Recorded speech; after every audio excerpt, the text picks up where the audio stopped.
episode is brought to you by EM Gold Wines Intesano. They are the importers and distributors of 12 different brands of wine from Spain and Italy. They sell at wholesale prices, and I'm sure when you call them, they'll make you a very good offer. Welcome back to Tuntum Network. Ladies and gentlemen, I'm Cyrus, and I'm happy to come your way again because it's about money and it's about Africa, and that gets my blood hot.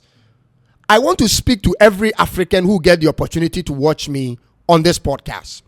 It's about time we make change to our work ethic and increased our motivation and aspired for more greater things for ourselves and our country, and moved beyond the everyday survival instincts and work towards becoming millionaires. And I mean millionaires. And I'll tell you why in a minute. But before then, I want us to take a look at these lists. These are countries with the most billionaires and millionaires of the world, according to Forbes.com. And guess what is synonymous with these lists? These are the most powerful countries in the world. And why is that? Because with money comes power. I want to take this opportunity to thank all those who have subscribed to our channel and keep coming back for more content. And for those who are helping us to share and newcomers that are coming on board.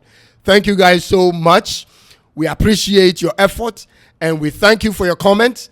And we hope that you guys continue to support our channel, especially for new people who are coming, by liking, sharing, commenting, and most importantly, subscribing. It helps us a lot and gives us the motivation to even do more. Thank you so much. Now, Forbes lists are usually in accordance with companies and organizations that they recognize as legitimate, having assets and investments in any of the top 100 banks of the world. And surprisingly, there is not a single African bank on the top 100 banks of the world. Meanwhile, Singapore, and this is with no disrespect to Singapore because I love the country.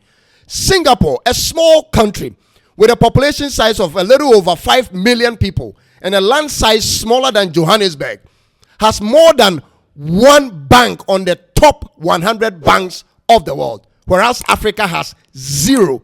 Isn't that interesting?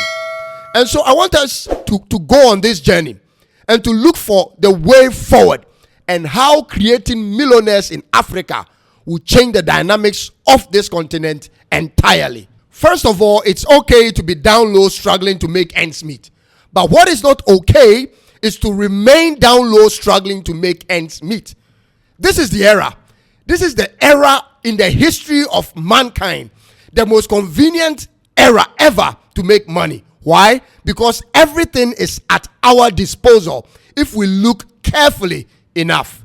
And I'm speaking to the teenagers at this point, under the age of 20, wherever you find yourself, in Ghana, Nigeria, Togo, Benin, Ivory Coast, Congo, Egypt, Ethiopia, South Africa, Eswatini, Lesotho, wherever you are. Nobody is going to show you the way if you don't ask. But the problem with you guys, the teenagers, is that you think you know it all, and you don't. I used to have the same problem when I was a teenager. You have such great ideas, but you don't know how to work it. And that is the problem. You have a superior advantage in that you are born in the computerized era where everything is almost digitalized. What you actually need is basic education, how to read and write, because moving forward, you will need it. After getting that out of the way, you need to ask yourself one basic question, and that is, what one thing can you do continually every day without getting bored? If you can ask yourself this one question and get an answer for yourself, you have made a great gain in the direction towards becoming a millionaire.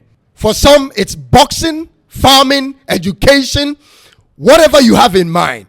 But you still have to get an answer to the question that I asked. And when you figure that thing out, you invest time in it, you develop it.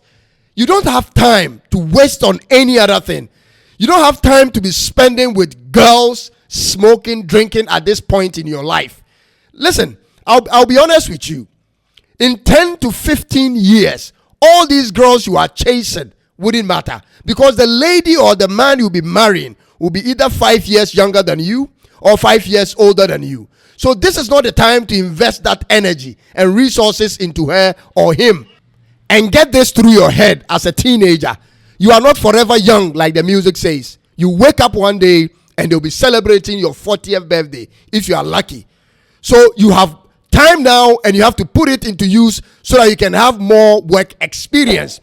Look around your community and look for any successful businessman or anybody you aspire to be, and go to him, humble yourself, and get some real working knowledge on how to get things done. Or else send me an email on this email address given down here, and then tell us what you want to do. We can help you shape it as you go along. And for those who are between the ages of 20 to 30 years old, listen, you cannot be comfortable. And most of you guys, female, male, doesn't matter. You are living a very comfortable life and you still don't even know. Let me explain to you. In my dictionary, if you're a young man between 20 to 30 and you sleep like everybody sleeps and you wake up with everybody like 6 a.m., that is a sign of comfort. You may be coming from a broken home, a poor home, nothing happening in your home. If you still wake up at 6 a.m., you are living a very comfortable life. People who are not comfortable don't sleep and wake up at 6. People who are under stress, people who have to deliver, they wake up at 4, at 3:30 to start working ahead of time. Listen, nobody is going to solve your problems for you. You have to pick it up yourself. You have 2 questions you have to ask yourself. The first question is the same as the question for the teenagers. What is the one thing you can do continually without getting bored? The second question is like this. What is the one thing you wish you could do but you cannot do? When you are able to answer these 2 questions, you dedicate yourself and time to doing it. Give yourself 3 years and you remember to put it on social media. And this also applies to the teenagers. You remember to put it on social media. Why social media? Listen, this is how it works. This world has no room or reward for anyone who does not want to put himself out there. No matter what you can do, if you are doing it in secrecy or in your home, or only the people in your community only knows, you only get compensated by the people in your community or in your home, or appreciated by your parents. But the moment you hit social media with it, the whole world gets to know your skill set, and then that is when people who actually need your services and call you and pay you accordingly. This is the importance of social media. Putting yourself out there on social media or in public domain is not for everybody, but it's especially for those who are very hungry and cannot stay down low again. I'll share with you a story my father told me and my older brother when we were young about 2 brothers. They were a twin, and their father, who is a dying man, called to bless the older, whom he loved, but mistakenly blessed the younger. When the older came later, the father told him this, that I'm sorry, but the yoke of your younger brother is upon your shoulder. And until the day you become very restless and fight out of this, it will continue to be upon you.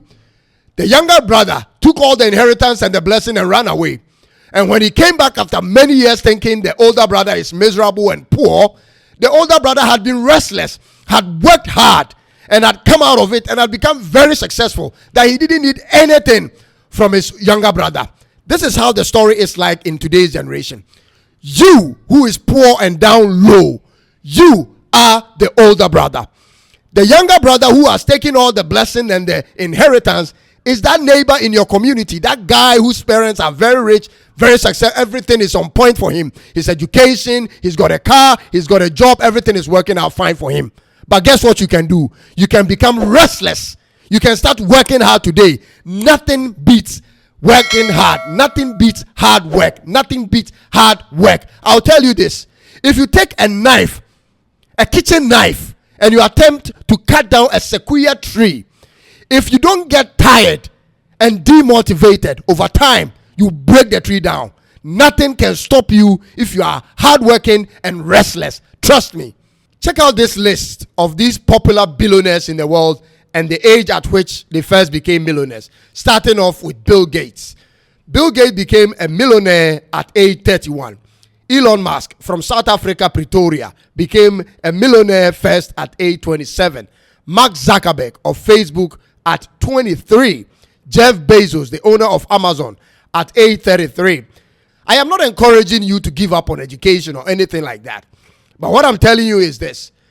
The world looks like it rewards people with talent more than people who stick to books. I don't know why it is like that, But unfortunately or fortunately, this is how the world is. And this is where we should be focusing on. And this is to those in my group from 30 to 40.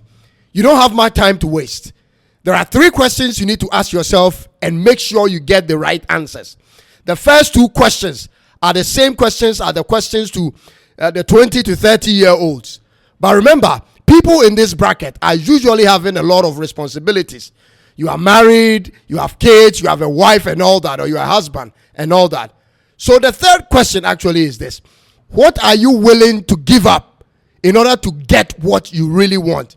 Because at this time, your wife, your children need your attention. Your parents, if they are still alive, also need your attention. What are you going to sacrifice? Because 50-50 sacrifice will only give you 50-50 outcomes. But at this point, that is not what you want. You want something significant in order to build the rest of your life. Start a business. That's what I'm saying. 30s to 40s, you need to start your own business. You need a side hustle. Even if you have a regular job, that is good. Make sure you have access to the loans at the workplace and start a side hustle. Start a bakery. Start a bread bakery business. Start a mobile money lending business. Whatever you have to do at the workplace, lend money. Get interest on it. You can't waste any more time, because the kind of inflation that is hitting the world, in the next few years, your salary will not be sufficient for you and your family. You need to do extra. And for those Africans who have had the opportunity to travel overseas to work and gain experience, this is the advantage you have over us, because you are able to access capital at a rate that we down here don't have that advantage. What you can do, one particular business that you can come back and set up, and I promise you the returns will blow your mind, and you also help the rest of Africans, is this: microfinancing, lending. If you can come back and set up businesses like these, that gives out soft loans to small businesses and farmers and make small profits here and there. I tell you, you can grow these into banks in a matter of time. I know businesses that did these and they have all survived. And look, in Africa, most of these small companies or businesses are not looking for so much. Some are looking for $200 here, $500 there. And that is what you guys come back and you are able to do for your own people. And that will move the whole nation forward. If you walked into any bank in Dubai today and wanted to cash out $1 million, it wouldn't shake them. But try doing that in any bank in Africa today. The whole system will shut down. That is not even possible. Why? Because our economies are small. The amount of money in circulation is very, very small. That is why I'm wishing for a lot of people to become millionaires in Africa. And when that day comes, our businesses will get bigger, our banks will get stronger, and our economies will enlarge. And things will change moving forward. Please do well to subscribe and share and like and leave a comment if you have to. Thank you so much for being a part of this. And until we come your way again, it's bye-bye for now.